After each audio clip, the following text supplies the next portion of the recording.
Olá, bom dia, seja muito bem-vindo a mais uma edição do programa Saúde em Evidência.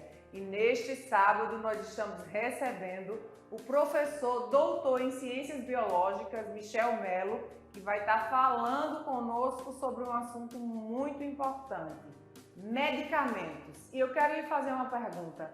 Será que você sabe cuidar dos medicamentos que você tem em casa, dos que você faz uso?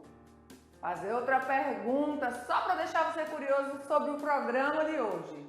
Será que você está usando o medicamento da forma correta, o receituário médico, acompanhamento médico, ou você está usando de forma ainda indiscriminada? Sobre esse e outros assuntos acerca de medicamentos, vamos tratar nesta edição e eu, se fosse você, ficaria ligadinho aí na TV Nova, junto comigo, para que nós possamos ter uma manhã de sábado incrível, cheia de informações.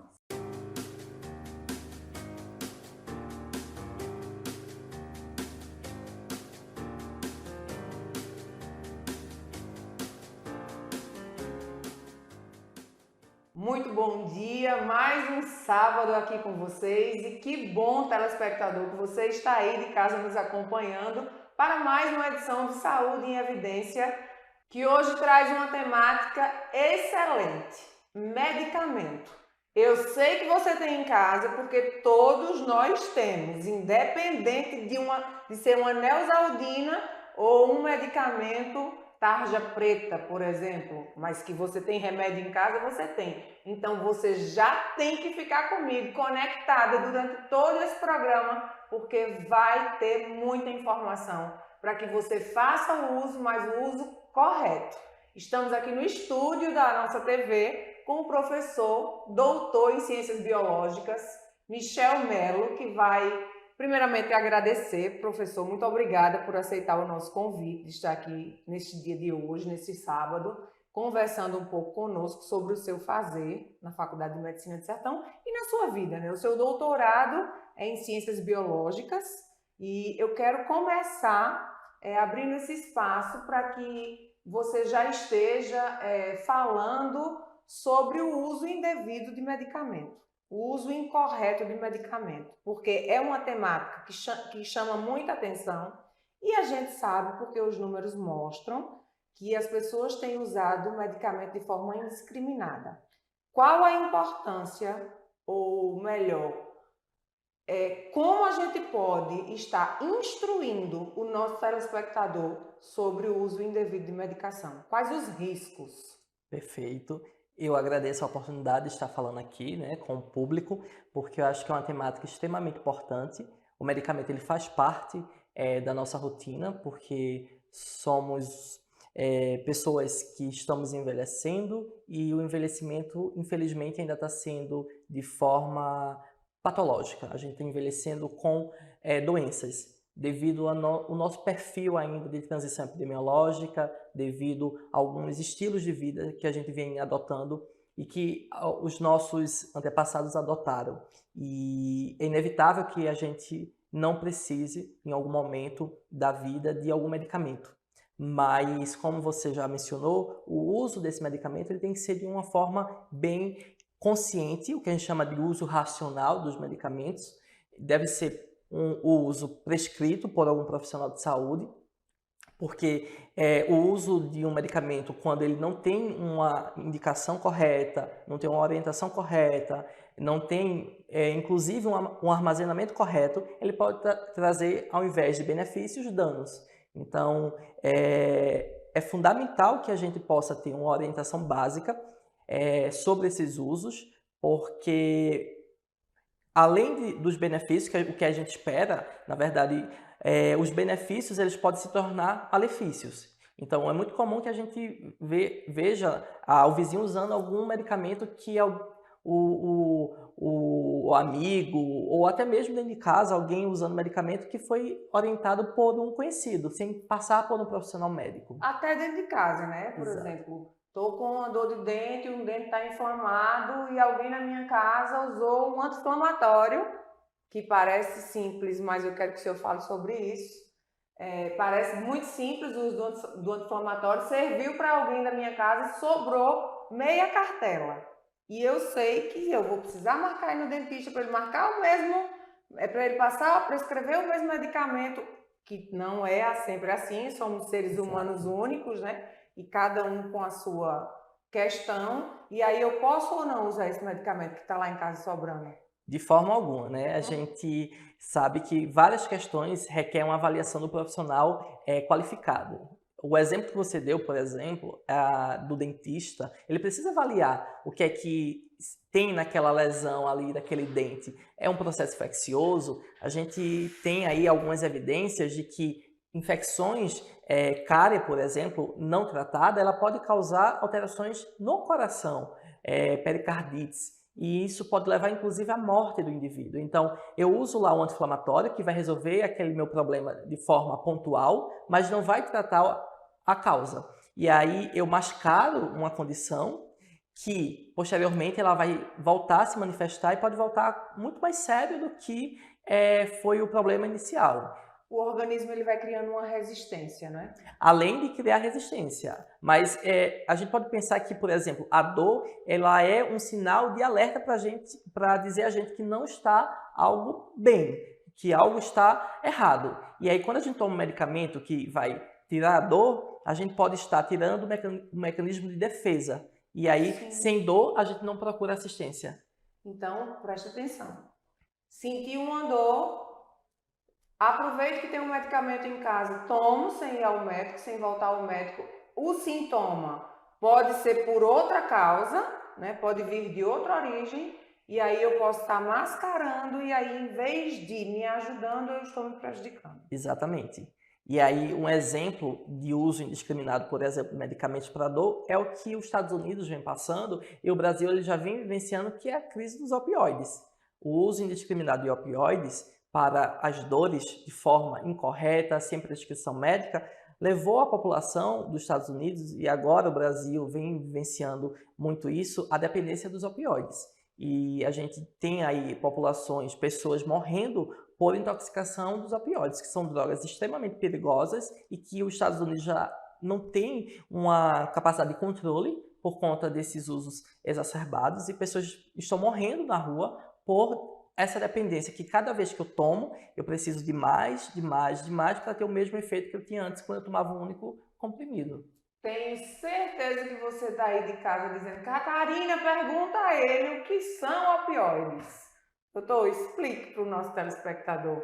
Opioides são aqueles analgésicos que a gente conhece, o clássico, né, que foi o primeiro descrito e utilizado, que é a morfina, mas dentro dos opioides a gente tem alguns outros que tem um efeito analgésico mais, vamos dizer assim, fraco, porém não é tão fraco assim, porque se a gente compara um dipirona com o tramal ele é muito mais potente do que o dipirona, e é um opioide sintético. Então a gente tem como os opioides tramadol, que é o tramal, a codeína, a morfina, que a gente relata o uso para as dores que são mais graves, dores mais agudas relacionadas a processos oncológicos, cirúrgicos, que são drogas para ser utilizadas de forma pontuais. Não são drogas que são para ser utilizadas, por exemplo, numa lesão neurológica, por exemplo, numa lesão de nervo ciático, por exemplo. Essas drogas elas não foram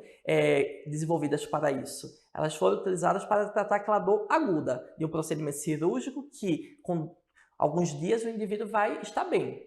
Se eu tenho um processo de uma lesão de um nervo, por exemplo, de um problema de um nervo ciático, que é um problema que atinge muito a população. Sou operada da coluna no nervo ciático. Exatamente. A gente não espera aí tratar o indivíduo com um opioide. A gente vai ter drogas mais seguras que não levam à dependência e que vai ter um conforto e uma analgesia melhor. Então, para além disso tudo que a gente tem falado, preste atenção, a gente está falando de uma classe de medicamentos agora, que foram os opioides, que são esses medicamentos utilizados para dores. Mas temos também um outro grupo, uma outra classe de medicamentos que é muito preocupante, principalmente quando a gente está falando nesse período pós-pandêmico ainda, nesse período de intolerância, de tantos medos, de tantas frustrações, de tanta insônia, né? Tanto uso exacerbado de medicação para resolver de uma forma muito rápida aquela dor, aquela angústia ou aquela falta de sono, que são os remédios que costumeiramente eu e você, pessoas comuns, sabemos, que a gente chama o tarja preta. Fulano está tomando tarja preta para dormir.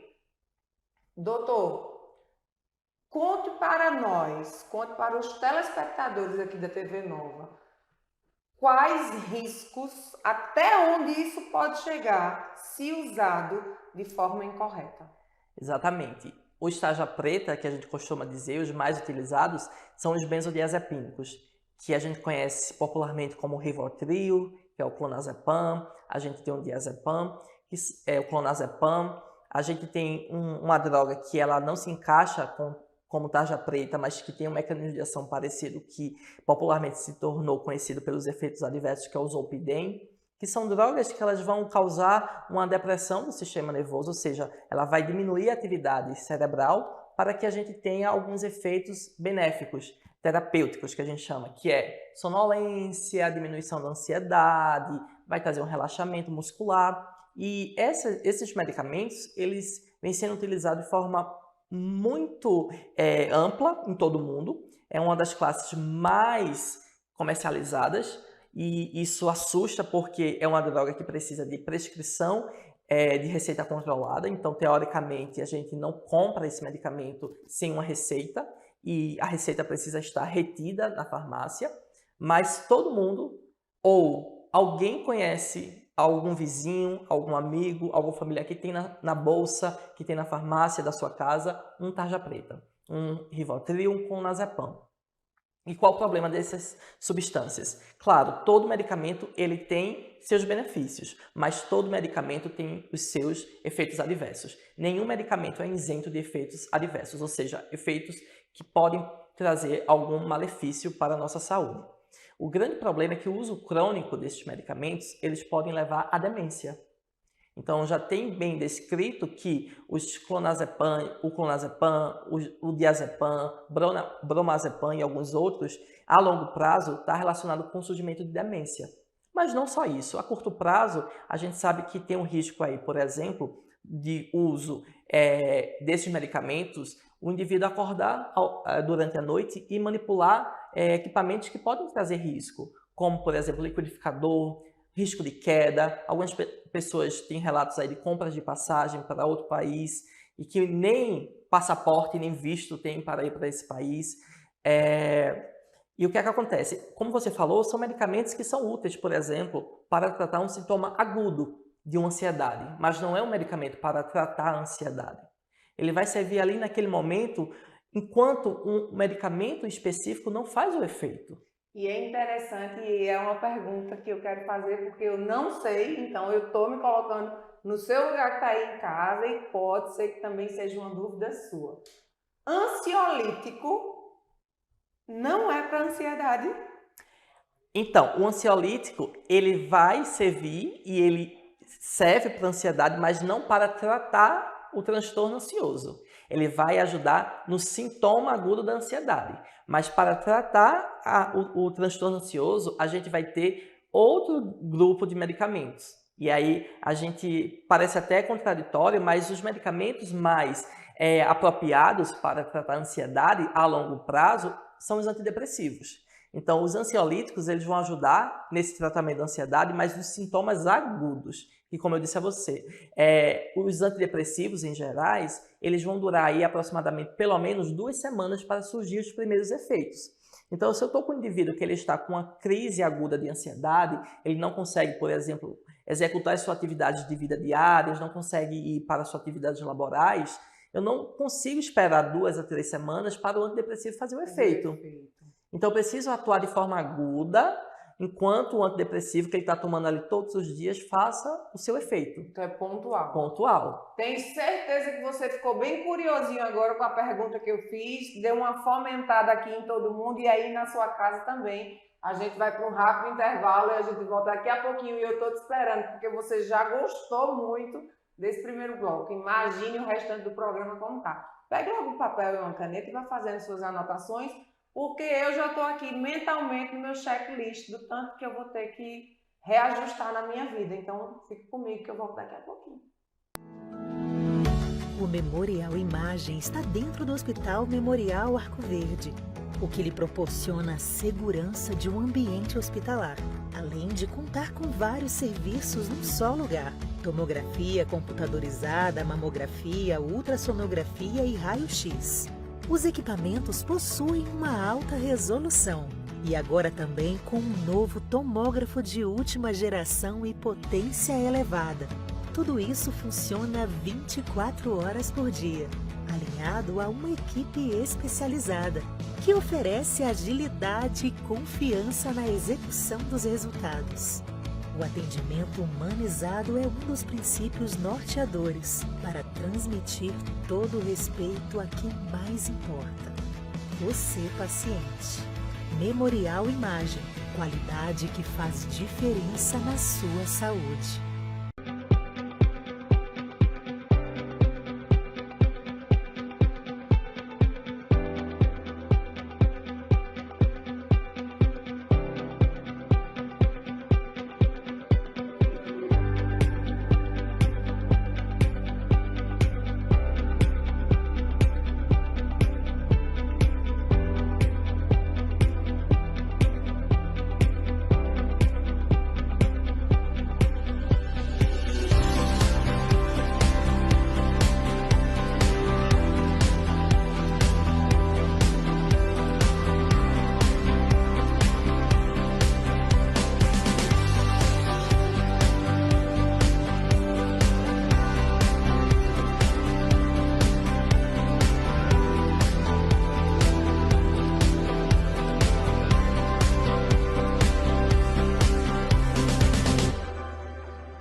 Olá, eu sou Maria Laura, faço parte da equipe médica da Clínica Santa Margot. Quero dizer para vocês que estamos trazendo para Arco Verde um atendimento diferenciado. Vamos atender desde o bebezinho até o paciente idoso. Na Clínica Santa Margot, o nosso cliente encontrará num só lugar um atendimento médico, odontológico, exames complementares como eletrocardiograma, endoscopia, ultrassom, exames laboratoriais, e um outro benefício é o atendimento noturno, ou seja, o nosso paciente tem uma clínica para chamar de sua.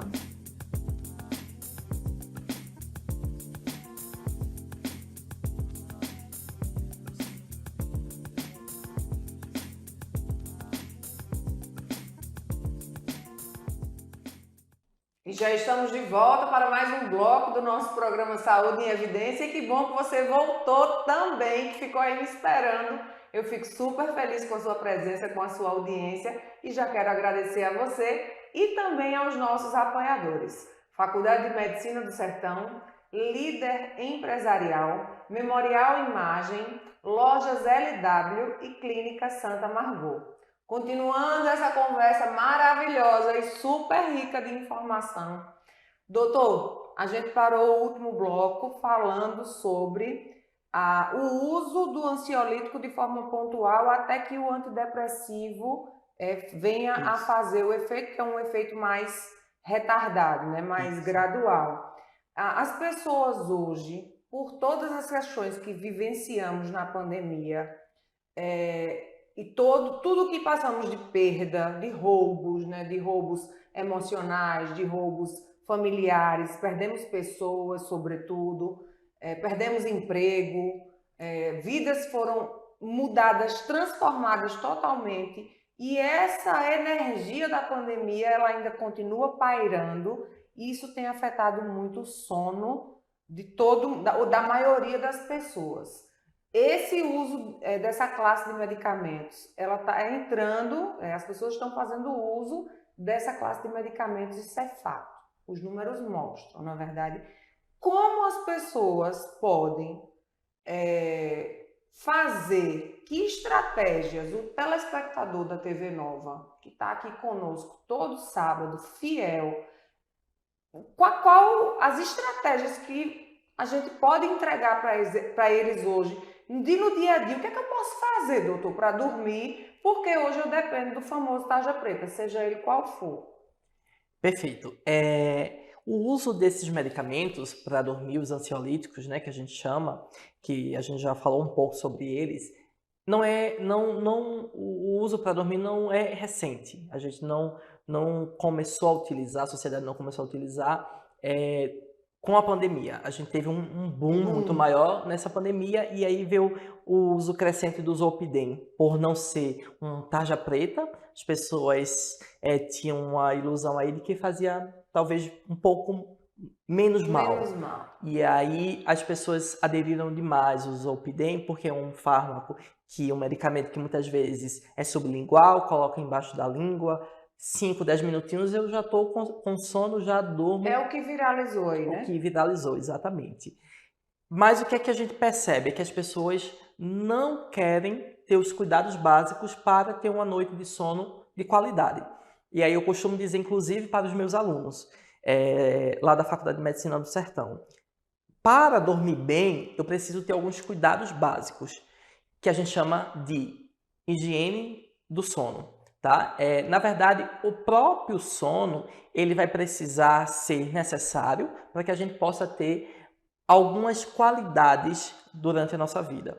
Por exemplo, quem dorme menos e quem é trabalhador noturno, que troca o dia pela noite, porque nós fomos evolutivamente criados desenvolvidos, podemos dizer assim, para trabalhar de dia e dormir de noite. Mas a gente sabe que algumas profissões não podem deixar de existir durante a noite. As pessoas que trabalham à noite, elas têm uma expectativa de vida menor.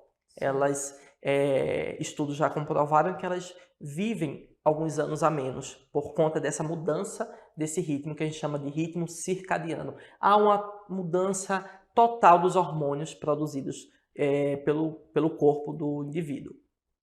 E aí, o que é que eu preciso para ter uma qualidade de sono adequada? Eu preciso ter uma quantidade mínima de sono por dia. Então, isso é muito variável, mas a gente sabe que dormir pouco e dormir muito é maléfico.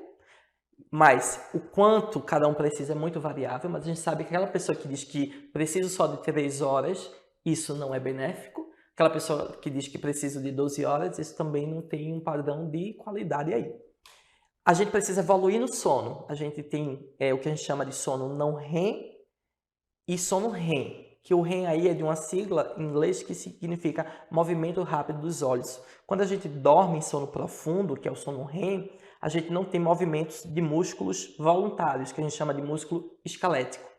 Mas a gente tem movimento de músculo involuntário, que é um tipo de músculo liso que a gente tem no olho. Então, se a gente abrir e investigar o olho de forma mais especificada, a gente vai ver que esse músculo do olho, da pupila, ele vai estar contraindo bem rápido. Por isso que movimentos rápidos desse olho.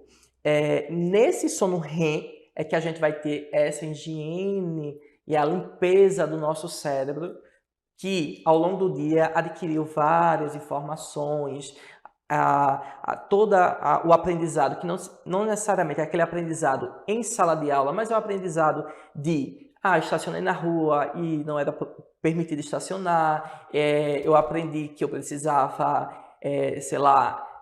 pagar um estacionamento em forma de cartão de crédito e não recebe mais ali em espécie, todo o aprendizado do dia a dia que a gente constantemente vem aprendendo. E aí o sono ele vai apagar o que não foi importante e vai consolidar aquelas memórias, reforçar aquelas memórias importantes. Se a gente não dorme bem, se a gente não aprofunda no sono, a gente não reforça essas memórias. E aí eu digo aos alunos, uma das coisas de aprofundar no sono é liberar um hormônio que a gente libera no escuro, chamado melatonina. Então, qualquer foco de luz, o celular, uma lanterna, até a luz do ar-condicionado ou da TV que fica ligada, isso interfere no aprofundado sono. Aí o aluno ou um paciente fala, mas eu durmo com a TV ligada. Tudo bem. Dormir não é sinônimo de ter qualidade do sono. Porque você pode dormir e ficar no sono superficial, não aprofundar. E qual é a sensação que você vai ter ao acordar? Que aquela noite não foi reparadora. Que você acorda muitas vezes mais cansado do que você foi dormir. Eu tenho certeza que muitos de vocês que estão aí em casa nos assistindo passam por isso. Dormi e acordei cansado e não entendo por quê. Agora você já entende que a luzinha que fica lá sinalizando a temperatura do ar-condicionado pode estar influenciando em você não aprofundar o sono. Até a luzinha vermelha da televisão desligada, se for frontal, pode influenciar nessa profundidade de sono. E hoje, doutor, sobretudo a questão do uso de tela. Deitar na cama é para dormir e não para ficar no celular. Exatamente. E aí as recomendações da Sociedade Brasileira do Sono, as recomendações que a gente tem internacionalmente é que a cama foi feita para dormir. Então, o ideal é que a gente vá para a cama realmente para dormir, não para mexer no celular, não para fazer uma leitura. A outra recomendação é que as telas e qualquer dispositivo de luz seja retirado aproximadamente 30 minutos antes do tempo que você tem interesse de dormir. Então, se eu quero dormir às 10 horas da noite, eu tirar todos os estímulos luminosos 30 minutos antes, né? E aí eu fazer esse preparo para dormir. E a alimentação a gente já sabe, então evitar alimentos que tem um alto, né, o que a gente diz que vai deixar aquele estômago estufado, então evitar aquela macaxeira, aquele cuscuz, aquela comida pesada, né, antes do processo de dormir. Então, se quer comer uma comida mais consistente, deixar para o início da noite e no final da noite, próximo de dormir, comer uma comida mais leve, um lanchinho básico, exatamente. Então, isso valida aquele ditado popular que diz que tomemos café como rei, almocemos Exato. como príncipe e jantemos como mendigo. Exato. E aí você falou café enquanto refeição, mas eu trago outro ponto que é o café enquanto bebida, a Sim, cafeína. A cafeína. O café é ótimo, eu sou um amante de café e café também. é maravilhoso. E o café é quem nos ama, não somos... Exatamente. Mas o café é um vilão também para a qualidade do sono. E aí, outra coisa que as pessoas insistem, eu bebo café de 10 horas da noite e consigo dormir. Dorme, mas não dorme profundamente. Exatamente, eu não aprofundo no sono. Você está diante da pessoa que diz, gente, vocês sabem que eu converso aqui, papo reto, que quando eu estou errado, eu já estou aqui me corrigindo automaticamente. Doutor, eu sou uma das pessoas que sempre teve esse discurso de que eu posso tomar café a qualquer hora, eu posso tomar café na hora de dormir e durmo. Mas ele já explicou, dorme, mas não aprofunda. Não aprofunda. E se não aprofunda, não libera o hormônio necessário. E não tem aquela sensação de sono reparador. Então, o café aí está indicado para as pessoas que gostam do café, que a recomendação é que tome no máximo aí até 5 horas da tarde, 17 horas. Porque aí já não tem uma relação tão grande interferir no sono. E o máximo aí 3 xícaras por dia. Inclusive, fugindo um pouco da área do sono, e eu volto, mas só para reforçar que o café ele tem já evidências de uma proteção hepática. Então, ele é bom para proteger contra esteatose hepática, gordura no fígado, contra o câncer hepático, que é o câncer do fígado. E não tem histórico aí do uso controlado, aquele uso de até 3 xícaras, com a lesão do estômago, que muita gente acha que tem, que causa gastrite. Não, o uso até 3 xícaras por dia, as evidências já demonstram que não tem essa relação. Que alívio, eu tô tão aliviada, gente, como eu tô confortável. Só ter cuidado com o uso exacerbado do açúcar no café. Eu já evoluí, já faço parte do grupo de pessoas que já tomam café sem açúcar, nem adoçante eu uso mais. Não foi um processo simples. Não é simples, mas é possível. Basta a gente querer, Exato. não é verdade? Então, eu já evoluí. Eu espero que você em casa também faça essa evolução, porque a gente está falando de saúde. E hoje o tema que está em evidência aqui é o uso de medicamento e quais são as estratégias que a gente pode ter para além do medicamento. E o doutor está trazendo para nós algo que é muito importante para a nossa vida, que é a nossa qualidade do sono. Então, 3 xícaras de café no máximo, até às 17 horas, para você poder ter o direito de abrir a boca e dizer que não interfere no sono. Isso. E só para o telespectador ter essa noção do que é dormir e não aprofundar. É muito comum os idosos falar o seguinte: eu não durmo ao longo do dia, eu não cochilo ao longo do dia, eu passo o dia todo sem dormir. E aí você vê a vozinha, o tio, dormindo o dia todo e ele não diz que não consegue dormir. Porque, na verdade, esse idoso ele tem dificuldade de aprofundar nesse sono. Então ele dá vários cochilos, mas como ele não aprofunda, ele não tem a sensação que dormiu, porque o sono ele não está sendo reparador. Então é nesse contexto. E aí, como você trouxe inicialmente, como as pessoas não estão tendo esse hábito de ter os cuidados básicos para ter um sono de qualidade, atividade física, alimentação, evitar o excesso de café próximo ao momento de dormir, a luminosidade, o uso de telas, as pessoas estão lançando mão de quê? Dos medicamentos. O uso de Rivotril, que é o clonazepam, como eu falei aqui, o uso de diazepam, zolpidem, e quando não tem acesso, vai usar alguns medicamentos que causam sono também, como o caso de alguns antihistamínicos, e tentando reverter aquela não produção do hormônio do sono, que é a melatonina, usam a própria melatonina exógena, que é vendida comercialmente. Só que muitas vezes eu não tenho problema na produção do hormônio. O hormônio está disponível ali para ser liberado. O problema é que eu não estou dando condições para que ele seja liberado. Excelente, a gente vai para um rápido intervalo e você fica ligado, sabe por quê? Porque no próximo bloco o doutor vai nos ensinar como é que a gente vai estimular esse hormônio que já está disponível, já está biodisponível no nosso corpo, a como ele ser fomentado, como ele exercer o papel que ele precisa exercer e qual é o meu papel e o seu na produção desse hormônio, na liberação desse hormônio. Então fica bem sentadinho aí. Vai só beber uma água e volta porque o intervalo é bem rapidinho. O Memorial Imagem está dentro do Hospital Memorial Arco Verde, o que lhe proporciona a segurança de um ambiente hospitalar, além de contar com vários serviços num só lugar: tomografia computadorizada, mamografia, ultrassonografia e raio-x. Os equipamentos possuem uma alta resolução. E agora também com um novo tomógrafo de última geração e potência elevada. Tudo isso funciona 24 horas por dia, alinhado a uma equipe especializada, que oferece agilidade e confiança na execução dos resultados. O atendimento humanizado é um dos princípios norteadores para transmitir todo o respeito a quem mais importa: você, paciente. Memorial Imagem, qualidade que faz diferença na sua saúde.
Estamos de volta aqui dos nossos estúdios da TV LW, afiliada da TV Nova, e continuo lhe agradecendo por todo sábado às 10 horas da manhã fazer parte dessa audiência, desse programa tão rico de informações para a sua saúde, para a saúde da sua família. E claro, aproveitar para agradecer aos nossos apoiadores: Faculdade de Medicina do Sertão, Líder Empresarial, Clínica Santa Margot, Lojas LW e o Memorial Imagem. Doutor, terminamos o último bloco falando de como a gente pode estar ativando, ajudando o nosso organismo na produção desse hormônio, melatonina, ou na liberação desse hormônio. O que a gente pode fazer no dia a dia Você que está aí em casa, o que é que você pode fazer no dia a dia? Eu sei que você quer saber, porque eu sei que você quer se ajudar. Porque se você está no Saúde em Evidência, é porque você está preocupado em ter qualidade de vida e ter maior expectativa de vida. E não é só viver muitos anos, é viver bem. Então, como é que a gente pode fazer na nossa prática diária para que nós tenhamos esse hormônio disponível em nosso favor? Perfeito. A melatonina, esse hormônio, ela depende exclusivamente, ou quase que exclusivamente, se a gente puder falar assim, da luminosidade. Então, para que ela seja liberada, eu preciso de um ambiente escuro. Então, ela vai, na verdade, seguir um ciclo que a gente chama aí um ciclo circadiano. Então, ela vai sofrer flutuações de liberação, sendo liberada nesse período noturno, porque nosso contexto de vida é 12 horas claro, aproximadamente, e 12 horas escuro. Mas eu disse a você que não há liberação quando a gente tem estímulo luminoso. Então, ao deitar, a gente espera que o ambiente esteja escuro. Tem gente que vai ter medo de dormir em ambientes escuros, vai colocar uma lanterna ou uma luminária. Tem gente que gosta de dormir com a TV ligada. Tem gente que tem janelas e, às vezes, alguma luminosidade da rua entra. Então, qualquer estímulo luminoso vai estar interferindo na liberação dessa melatonina. E como eu já tinha dito anteriormente, essa luminosidade vai interferir na liberação dessa melatonina. Então, é importante que, se eu quero ter uma qualidade de sono adequada e aprofundar bem nesse sono, eu preciso ter um ambiente que seja adequado para o meu conforto. Então, além de um travesseiro, uma cama adequada, mas também um ambiente extremamente escuro, com o mínimo de luminosidade possível. E se não for possível evitar o mínimo de luminosidade, eu tentar pelo menos inibir o foco luminoso. Por exemplo, eu não vou dormir sem ligar o ar-condicionado da minha casa, mas será que você não pode tampar aquele foco luminoso durante o período noturno? Tem muita questão também de casal, né? Um gosta de ficar na televisão até mais tarde, o outro tem o hábito de dormir mais cedo, e essas interferências a gente sabe que no dia a dia você que está aí em casa também pode passar por isso. E aí me veio quando você falou em tapar essa luz, eu lembrei de tapa-olho. Você Exato. pode ser um tapa-olho. Pode ser um tapa-olho. Chiquíssimo, né? Exatamente.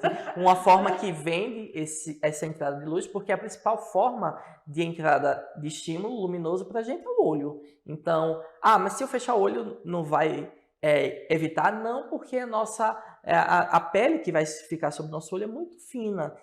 Tanto é que se a gente fechar, a gente ainda consegue ver o foco, um pouco de luz. Então, se você usa um tapa-olho, a gente reduz essa exposição à luz.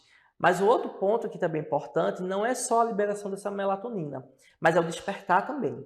Porque quando a gente desperta, e aí a gente desperta durante o momento que vai ficando claro, a gente vai liberar um outro hormônio. A melatonina decai e um outro hormônio vai ter um pico, que é o hormônio que a gente chama de cortisol. E o cortisol, ele já precisa aí de luz para ser liberado. Então, se você acorda e fica em ambiente escuro, isso também... Vai ficar preguiçoso. Exatamente.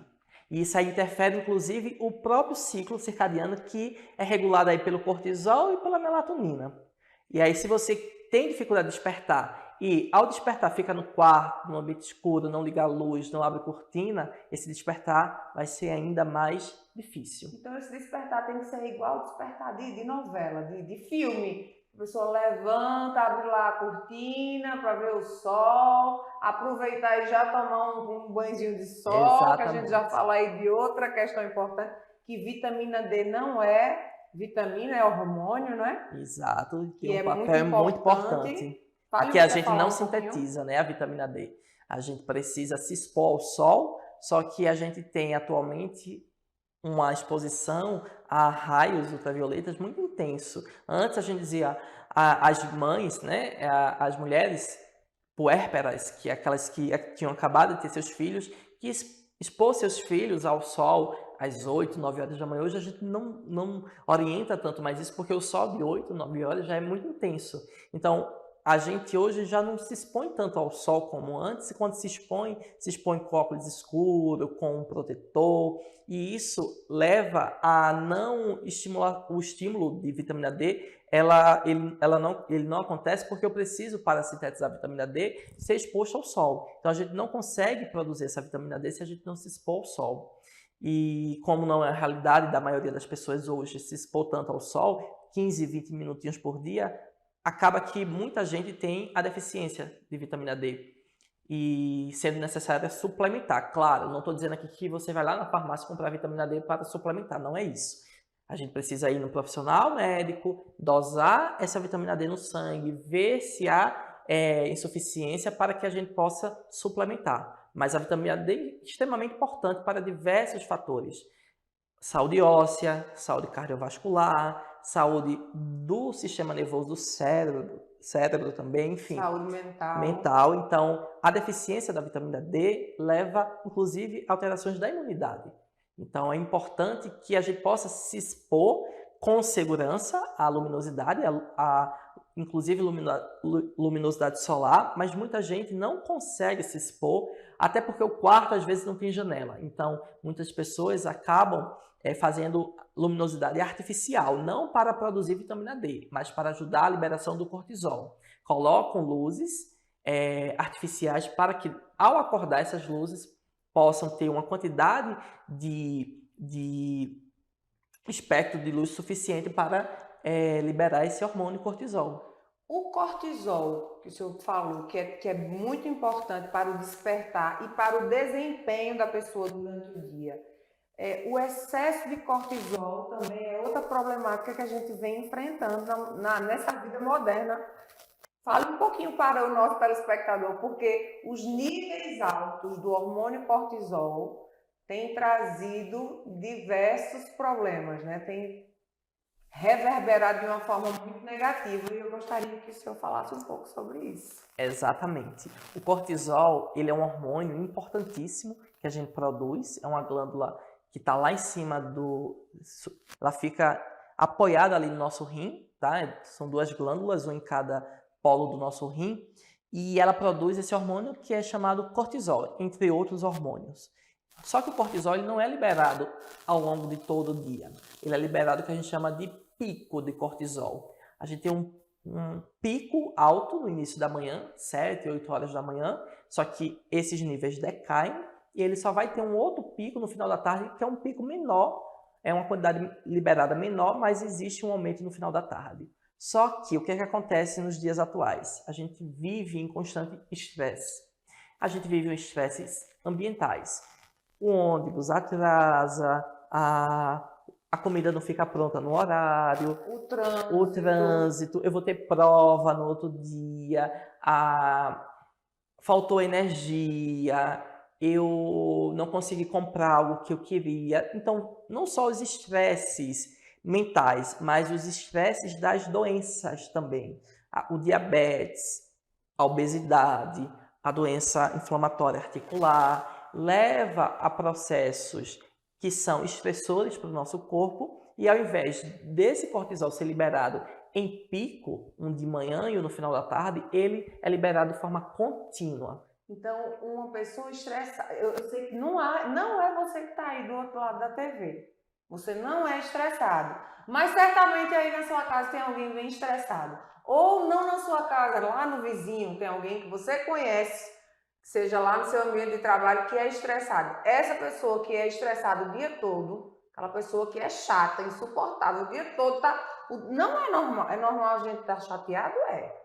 Mas é normal a gente estar estressado o dia todo? Não. Então é uma pessoa que ela tem o parâmetro de cortisol alterado, elevado. Exato. Mas lembrando que não é só aquele estresse mental. Eu posso ter essa produção, na verdade, excessiva de cortisol com algumas doenças, como eu falei, o diabetes, a obesidade, a própria artrite, os nossos micro-organismos fisiológicos que a gente tem no intestino, que a gente chama de microbiota, são bactérias, vírus, fungos, que os mais importantes são as bactérias, que quando alteradas por conta do uso de bebidas alcoólicas, alimentos ricos em açúcar, uso de antibióticos, também vão provocar alterações que elevam a produção de cortisol.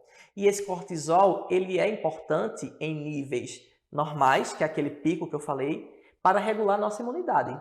Só que em excesso, ele acaba não tendo esse trabalho de regular a nossa imunidade e a gente começa a responder produzindo inflamação.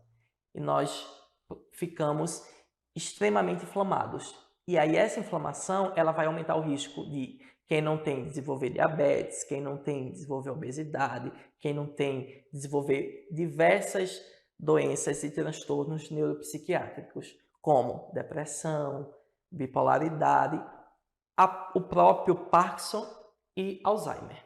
Gente, então o segredo, eu acredito que já ficou bem claro aqui para todos nós, é a gente voltar para o tempo da vovó, que dormia cedo, que se alimentava pouco à noite, que tomava um chazinho, dá um chazinho esse menino que se acalma, e voltar nesse tempo, né, de uma vida mais tranquila, de você olhar para você e perceber o que você pode fazer por você, porque afinal de contas é a sua saúde. Vou para um rápido intervalo e te espero daqui a pouquinho. Fica comigo. O Memorial Imagem está dentro do Hospital Memorial Arco Verde, o que lhe proporciona a segurança de um ambiente hospitalar, além de contar com vários serviços num só lugar: tomografia computadorizada, mamografia, ultrassonografia e raio-x. Os equipamentos possuem uma alta resolução e agora também com um novo tomógrafo de última geração e potência elevada. Tudo isso funciona 24 horas por dia, alinhado a uma equipe especializada, que oferece agilidade e confiança na execução dos resultados. O atendimento humanizado é um dos princípios norteadores para transmitir todo o respeito a quem mais importa: você, paciente. Memorial Imagem, qualidade que faz diferença na sua saúde.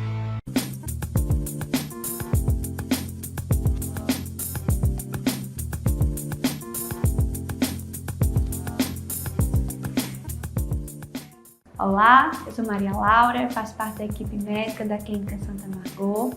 Quero dizer para vocês que estamos trazendo para Arco Verde um atendimento diferenciado.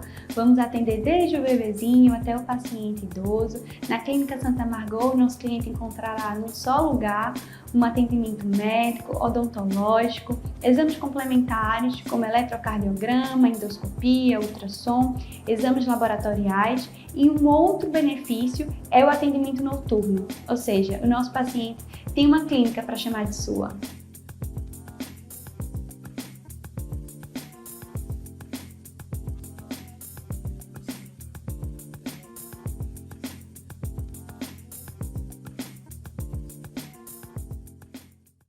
Estamos de volta para o último bloco do Saúde em Evidência desta semana, desse sábado maravilhoso, que eu tenho certeza que você vai reassistir lá no YouTube, tanto da TV Nova quanto da TV LW. Quero te agradecer, porque chegamos no último bloco e é a hora que você diz: mas próximo sábado a gente está aqui novamente com outro tema tão relevante e importante quanto o de hoje. Agradecer a tua presença e fica aí que esse bloco vai ser incrível. E claro, agradecer aos nossos apoiadores: Faculdade de Medicina do Sertão, Líder Empresarial, Lojas LW, Clínica Santa Margot e Memorial Imagem.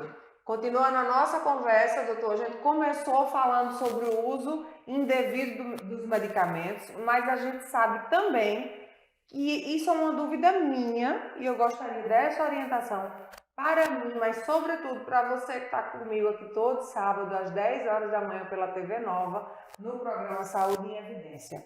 Passei por uma situação clínica, eu fui para o médico, fui lá no meu postinho, passei pelo médico, o médico receitou uma medicação e eu usei durante 5 dias conforme a orientação médica. Sobrou medicamento, que eu comecei dizendo que uma dor de dente que alguém da minha casa teve, eu vou lá e uso. qual é a forma adequada, não é a ideal, qual é a forma correta de lidar com a medicação que sobrou para um processo inflamatório, um processo infeccioso. Eu não estou falando de uma dipirona, porque a dipirona a gente sempre deve ter em casa, é necessário que tenha, uma neosaldina, enfim. Eu estou falando, mas pode falar, transitar também sobre essas medicações mais simples, mas sobre esse uso pontual de eu tive uma infecção urinária, fiz uso da medicação, sobrou, o que é que eu faço com essa medicação? Guardo para usar na próxima infecção urinária? Perfeita pergunta. Vão ter medicamentos, como você falou, que a gente pode, obviamente, guardar para ser utilizado em outro momento, como medicamentos analgésicos simples, como paracetamol, dipirona, mas alguns outros medicamentos a gente precisa ter cuidado. Por quê? Você falou aí o exemplo dos antibióticos. Os antibióticos eles vão ser prescritos de acordo com o que a gente chama de posologia. A quantidade de medicamentos, de comprimidos ou de vezes que a gente vai precisar repetir em um determinado tempo, ou seja, o médico prescrever utilizar aquele comprimido de 12 em 12 horas por 7 dias.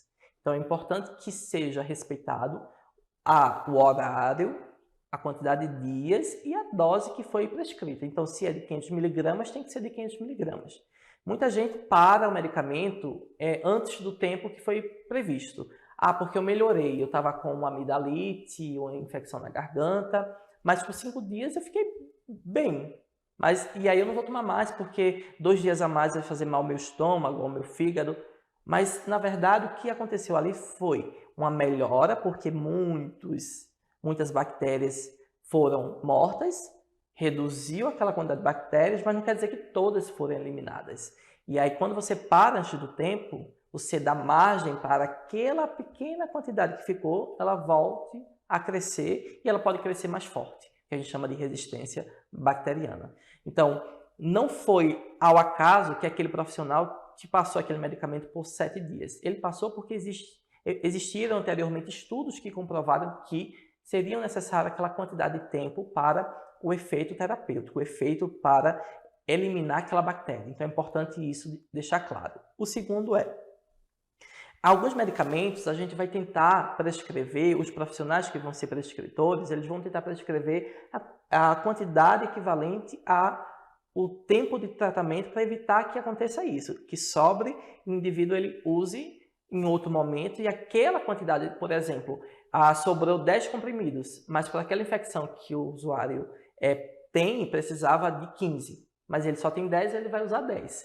E isso, ao invés de ajudar, se for um antibiótico, vai criar resistência bacteriana, ou seja, a bactéria vai ficar mais forte em um outro momento, ou até mesmo naquela infecção, os antibióticos não vão ser suficientes e a pessoa pode vir até a morte. Uma das principais causas de morte em UTIs é a resistência bacteriana. Antibióticos, temos diversos antibióticos hoje que muitas bactérias não morrem e as pessoas na UTI ficam sem perspectiva de tratamento das suas infecções por conta da resistência. Se tem medicamento sobrando na sua casa, na validade, e você não está utilizando e não é um medicamento que vai haver perspectiva de uso, você procura uma farmácia do município e doa esse medicamento. Então, uma farmácia do postinho, uma farmácia que seja central do município e leva esse medicamento para doação. É importante só que esse medicamento esteja dentro do seu invólucro, ou seja, você não tenha descartado ou tirado esse comprimido, por exemplo, da embalagem, porque muita gente tem o hábito de tirar o comprimido para colocar em dispensadores. Isso não é um hábito que traz muita segurança, porque quando eu tiro da embalagem, eu posso confundir os medicamentos e eu posso expor o medicamento à luminosidade, umidade, e isso alterar o medicamento. Mas se ele está na embalagem, ele está identificado sem nenhuma alteração, não compromete a identificação do medicamento e a sua validade, você leva a uma farmácia, preferencialmente do Sistema Único de Saúde, da unidade básica ou do município, que seja de referência, e doa esse medicamento, porque não está sendo útil para você, mas vai ser útil para outra pessoa. Se tiver vencido, eu posso jogar no lixo comum? Boa pergunta. A gente tem que entender também que medicamentos, eu até costumo dizer nas minhas aulas que a diferença de um medicamento para um veneno, por exemplo, um veneno de cobra, a diferença é só a dosagem. O medicamento ele pode levar à morte de alguém igual a um veneno de uma cobra. Não é que a gente vai ter medo de tomar medicamento. Eu não quero assustar ninguém aqui para ter medo de tomar medicamentos. Mas a gente tem que entender que medicamentos em excesso também podem causar muito mal, causar o óbito de pessoas. Então, se o medicamento, por exemplo, ele é para ser tomado um comprimido e eu tomo 20, eu posso ter complicações severas. Assim como o chá. As pessoas têm uma ideia de que chá é natural, eu posso tomar chá à vontade. Mas a gente tem que entender que chá também tem substâncias químicas que, se tomada em excesso, pode causar mal à saúde.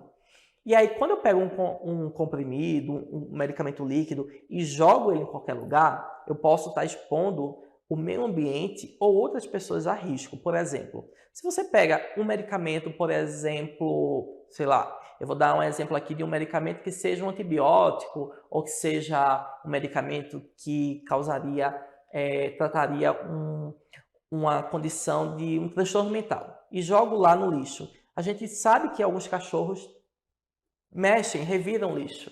Se esse cachorro ele revira o lixo e consome esse medicamento, ele vai poder ter uma intoxicação. Você vai estar podendo causando uma morte de um animal inocente por mexer no lixo. Ele mexeu no lixo e acabou entrando em contato com esse medicamento. Se você descarta esse medicamento no lixo, ele vai para um aterro sanitário. Ou ele pode nem ir para um aterro sanitário, ele pode ser descartado no seu terreno, ele pode ser descartado, por exemplo, próximo de um leito de um rio, e isso vai poluir aquele rio porque é uma substância química.